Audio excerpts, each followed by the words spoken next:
శ్రీనివాస్ అనే పేరు పెట్టుకున్నారా? శ్రీనివాసరావు అని పేరు పెట్టుకున్నారా? శ్రీను అని పేరు పెట్టుకున్నారా? ఎంతమంది ఉన్నారండి భూప్రపంచంలో శ్రీను, శ్రీనివాస్, శ్రీనివాసరావు అనే పేర్లు పెట్టుకున్నటువంటి వారికి? మీకు ఒక మంచి విషయం, ఒక మంచి శుభవార్త చెప్తున్నాను వింటారా? మీ మంచికే చెప్తున్నానండి. గతం గతః జీవితంలో మీరు అనుభవించిన కష్టాలు అన్నీ కూడా వదిలిపెట్టండి. 2026 సంవత్సరంతో మొత్తం వదిలిపెట్టండి. 2025, 26 అంటే మనకు ఉగాది పడాలి కదా! ఉగాది పడితేనే కొత్త సంవత్సరం.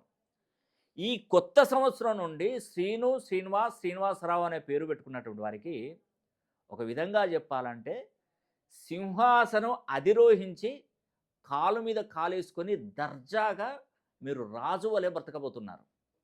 ఈ పేరు పెట్టుకున్నటువంటి వారు. ఎప్పుడు ఒకటే గుర్తుపెట్టుకోండి. మీ కష్టాలు ఎప్పుడు మీకు కలకాలం ఉండవండి. గుర్తుపెట్టుకోండి. వంతెన కింద నీళ్ళు ఎట్లొస్తాయి? వస్తాయి, పోతాయి, వస్తాయి, పోతాయి.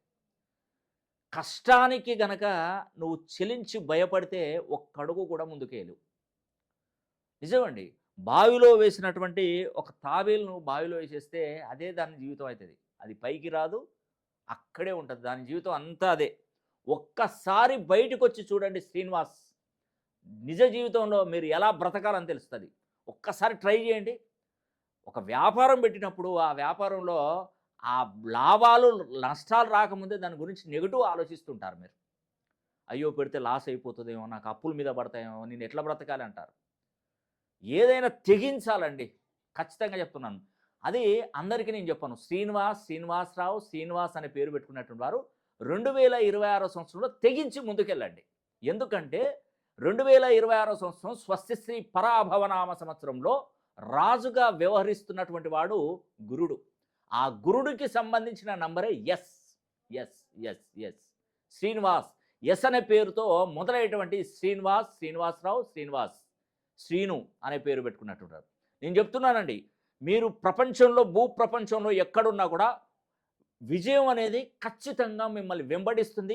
వైఫై లాగా చుట్టేస్తుంది మిమ్మల్ని. కొంచెం మీరు చేయాల్సింది, అడగంది అమ్మైనా అన్నం పెట్టదు. కష్టపడింది ఏది మన నోటికి రాదు. కష్టపడాలి, చక్కగా బ్రతకాలి, కష్టపడి మంచి నంబర్ 1 పొజిషన్కి వెళ్ళాలి. నేను ఇచ్చేది ఒకటేనండి, మీ పేరులో ఉన్నటువంటి సంఖ్యాబలాన్ని కరెక్ట్గా డిగ్రీస్ ఫ్రీక్వెన్సీ పెంచుతాను. యుద్ధానికి వెళ్ళినప్పుడు కత్తి మర్చిపోయావనుకోండి, గన్ను మర్చిపోయావనుకోండి, ఏం చేస్తావు? ఎంత బలహీనం చేతుల్లో అయినా నువ్వు ఓటమి పాలవుతావు. నువ్వు ఎంత బలవంతుని కండలు తిరిగినా కూడా నువ్వు ఓడిపోతావు. ఎందుకంటే నీ చేతిలో ఆయుధం లేదు. ఆ ఆయుధమే మన పేరు. మన పేరులో ఉన్నటువంటి సంఖ్యాబలాన్ని కనుక మనం పేరు మార్చుకోగలిగితే ఖచ్చితమైనటువంటి ఫలితాలు 100కి 200%